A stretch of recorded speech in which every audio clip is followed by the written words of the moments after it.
We've used these words before on this channel, but let's talk about can't and won't again. Okay? So, for the sake of example, a friend calls you and says, can you run to my house and run across the street to my house and check on my dog?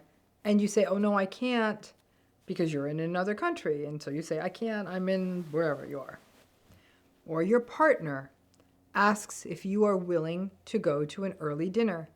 And you say, I'm sorry, I can't, because you have to work a shift that night that you can't get out of. Or a family member asks you to help them move. And you say, oh my gosh, I'm so sorry, I can't. I actually have a surgery scheduled that day, right? You understand can't. We all understand can't, right? You simply, there's no capacity to do it. And this is a two-way street. You may have made similar asks or requests of someone, like I just said, and they say they can't because they're having surgery or working a late shift or out of the country. And odds are you get it. You wouldn't feel invalidated. You might be like, ooh, okay, I got to figure this out. It is what it is. Now, there's also context. And if it's someone close to you and it's always about can't, they can't always be having surgery, out of the country, working a late shift, repeated can'ts may wear on you, but all of that feels different than won't. If you think about the examples I just gave, and people said to you instead, nope, I won't do that. I will not have an early dinner with you.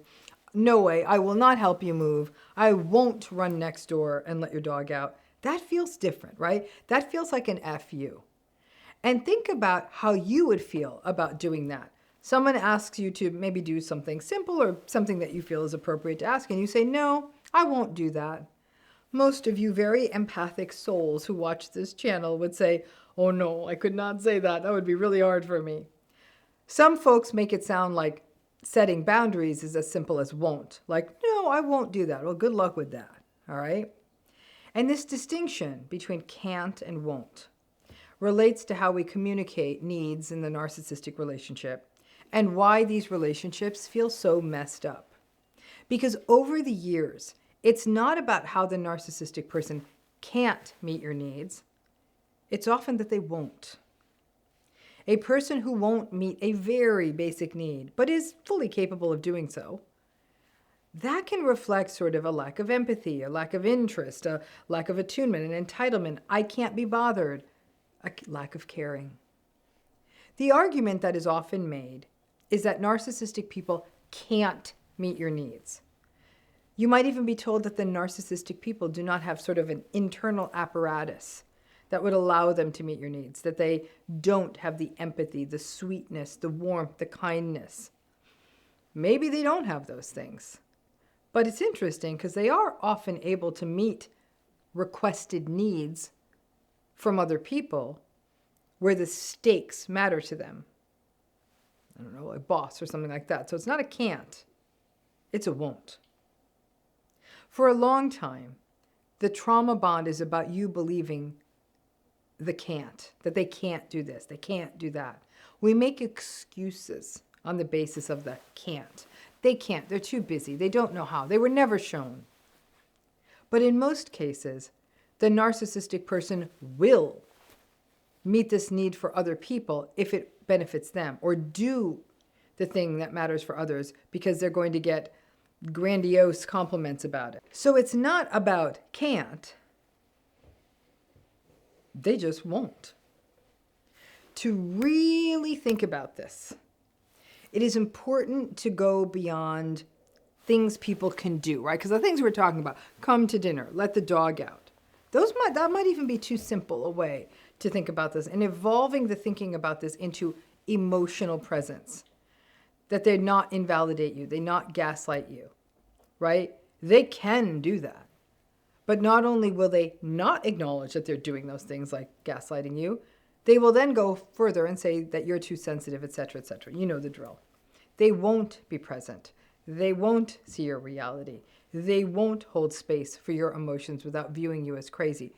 They can do these things. Trust me, they can. Heck, they probably did it in the beginning of the relationship with you. The CEO they're trying to win over, they aren't gaslighting them. They didn't gaslight you in the beginning of the relationship.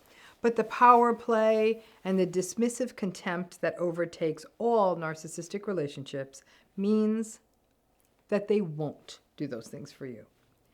Relationship consultants and relationship coaches and therapists all come to the same kind of advice: communicate your needs more clearly.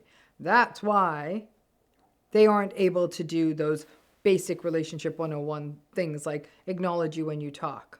Okay, maybe once or twice. But in most narcissistic relationships, communication will get you nowhere. And sadly, we have always been more likely to shame and blame the person who is in the relationship being narcissistically abused.